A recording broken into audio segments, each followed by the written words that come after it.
Sparks are flying again at Specialty Fab, a steel manufacturing company in Ohio. Workers weld, grind, and assemble large pieces for car makers, tire companies, and the oil and gas industry.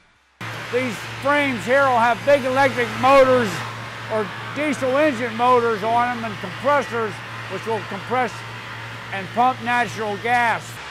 Like many steel factories in the Buckeye State, David Hughes' plant was hard hit by the recession, but the company is starting to bounce back.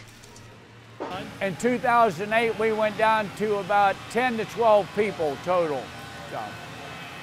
So now we're up around 40 employees. Across the region, unemployment has dropped from 13% to 8% over the past 2 years. The White House claims the large stimulus package of 2009 is partly responsible for the employment surge. The president even visited Youngstown, Ohio in 2010 to celebrate the multi-million-dollar expansion of the V&M Star Steel factory. Besides federal help, the booming oil and gas industry, and more specifically hydraulic fracturing or fracking, has been a major driver of change. But Professor John Russo says the gains are not enough. The number of actual jobs created can't offset the number of jobs that are being lost at the same time. Especially the oil and gas industry is one that's known for being very episodic and not long-lasting.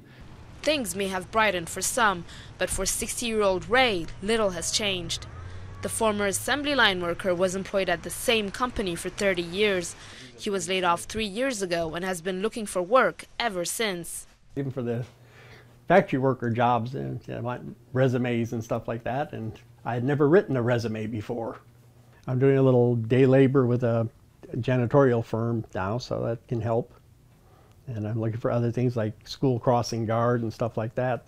Ohio is a key state in any presidential election and a likely must-win for both Barack Obama and his Republican rivals.